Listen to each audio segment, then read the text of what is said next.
Hi, everybody. I'm Jessica Murray for Going Online. Today, we're going to be talking about the HyFlex course design model. And I'm really excited to be speaking with Dr. Jeanne Samuel and Dr. Amanda Rosenzweig, both from Delgado Community College in New Orleans. At Delgado, Jeanne is Dean of Distance Learning and Instructional Technology, and Amanda is the Biology Department Chair, as well as Director of Science Teacher Technology Training. Welcome to you both. Well, thank you. Thanks for having us. So, Jeanne, in our earlier segments, you and Amanda both talked about, the core components of HyFlex class design, challenges that can be addressed by HyFlex models, and tools for implementation. What do you think the future of higher ed could look like with more buy-in or more application of HyFlex models?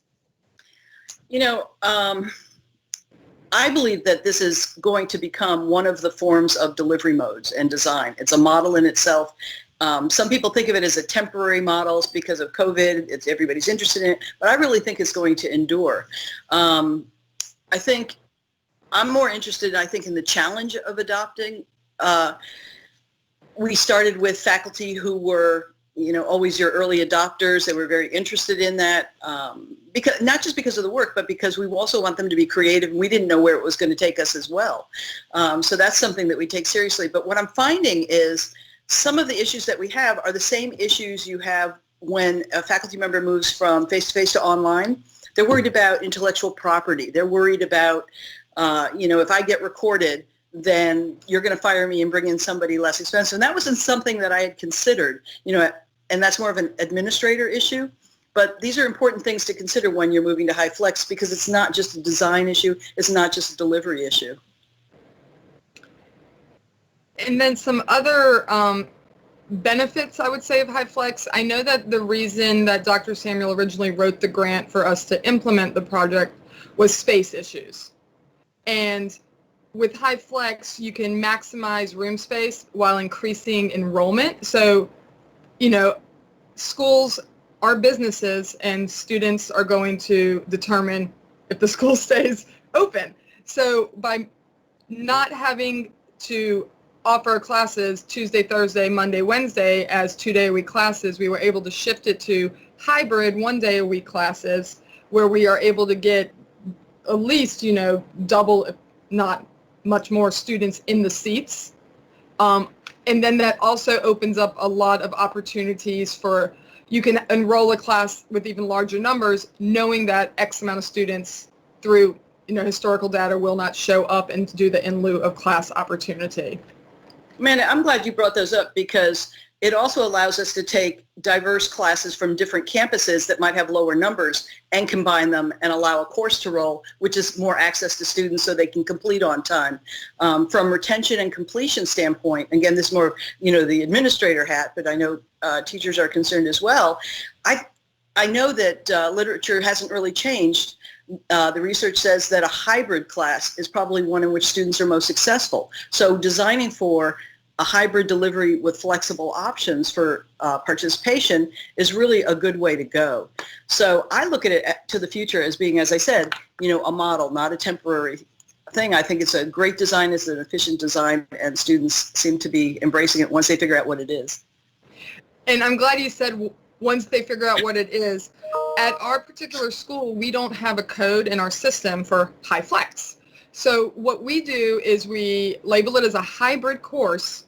And then for me, I create a welcome video, I have a welcome letter, and that I deliver that to the students prior to our first meeting. But on that first day, we discuss what is a HyFlex, what are the expectations, what are your options, and this will work the same for a face-to-face course. So we don't necessarily need to be able to code it in the system. It's more about making sure we understand how to deliver the expectations to the students of what HyFlex means. Amanda, I'm so glad you mentioned that, because I realized it wasn't just having our students understand or our faculty who are designing it, but we need the administrators, the advisors, everybody along the way needs to say the same thing. And it doesn't matter outside our institution how somebody is doing it, but we need to say, this is our version. This is how we are implementing it here. Wonderful. Jeanne, I want to return to this question that you raised at the sort of administrative standpoint a little bit, because, I had some conversations with friends of mine in higher ed when everything went online, and I did hear some of this concern about intellectual property being replaced by, less qualified or maybe cheaper labor. I don't know how to say that, any nicer than that. So I'd really like to hear a little bit more on how you think that's really, HyFlex is going to support the community, not, decrease opportunity, or it's not a threat to people's livelihoods. There's a philosophical answer and there's a practical answer. Philosophically, I'm somebody who is an advocate of master courses and designing them. I don't mean like course in a box, but something that is a thoughtful design of a course. And so when you have that, then what changes is what the instructor or the faculty brings to that course. So in that case, it's not really as much of an issue, I don't think, and I think you get a better, consistent product that you're offering. But barring that, that's a big concern for faculty, but I've been at several institutions, and although there's policies for it, and sometimes the policy says, when you put it forward and if you used our equipment, we now own your course.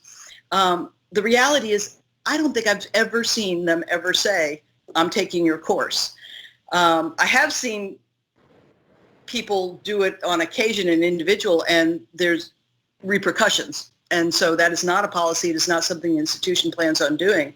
If you're someone as Dr. Rosenzweig is, you change your course every semester. You keep it fresh. That's what you bring to the table. So if you're going to teach the same course over and over and over again, and you're not going to be engaging, and then I'm not really sure, I don't want to say you don't have value, but your concern should be valid. It's stale. You could just record and phone it in every time. Does that make sense? Definitely. So something that, Jeanne said were master courses, and this is something many faculty shy away from. I'm going to say I sometimes shy away from it too, but COVID has brought that to a table for us for laboratory classes. We had 6 days to move 12 distinct labs online. And so we had teams of us come together, pull a repository of information that we've created or that publishers are allowing us to use, or, free stuff from the web. And we've created these courses that our instructors can throw up, but then they might have, for exercise 1, we might have 3 different modules that you can choose from, and then you can actually pull and mix and match and, evolve it with your own material. And master courses are great. And by having them, you're getting the best of each faculty contributing and developing that repository to pull from. HyFlex, if you are a first-year professor and don't have experience and don't have tools in your toolbox, it's going to be a lot of work to develop. For me, honestly, I have 17 years at Delgado, and I have 17 years worth of content that I've created. So I can pull, evolve, tweak very quickly. But I also share.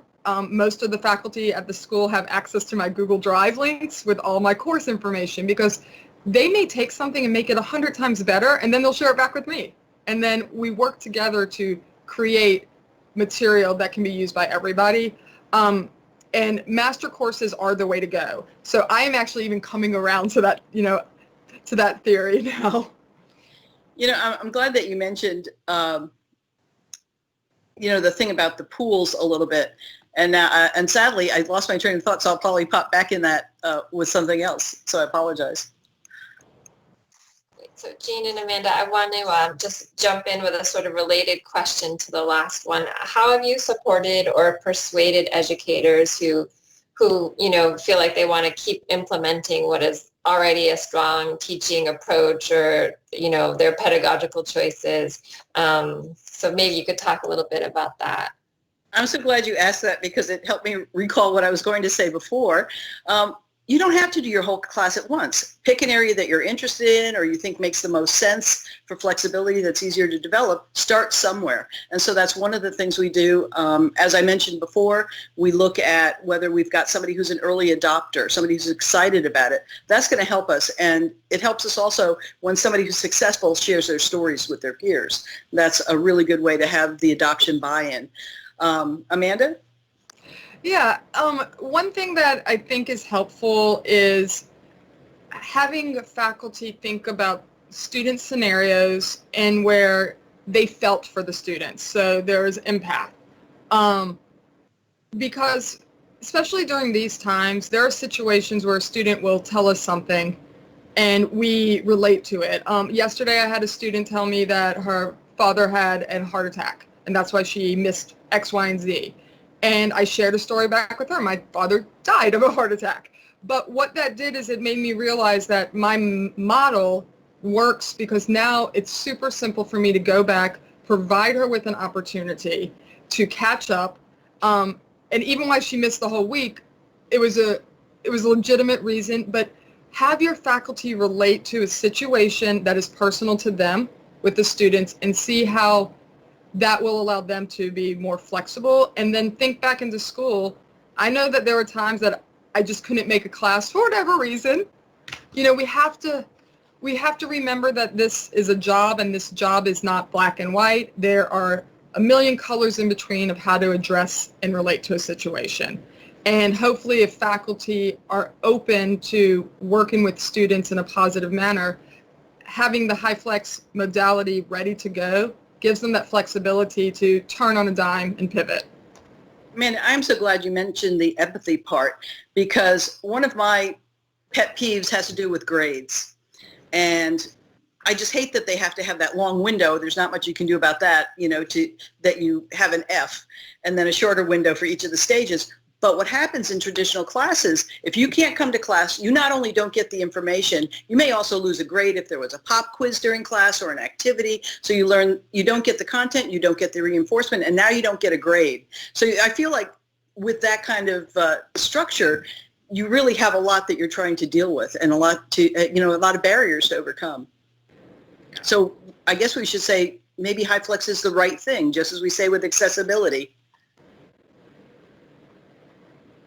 Wonderful. Yeah, I like that idea a lot. And it's true, there can be in teaching, the grades and attendance can be such a point of tension and unnecessary tension, right? Because you're saying, we can fix that. I can still provide you with an equivalent opportunity and morning class, no big deal. And I think about how much time and thought go into those sort of policing activities that you can diminish, you know?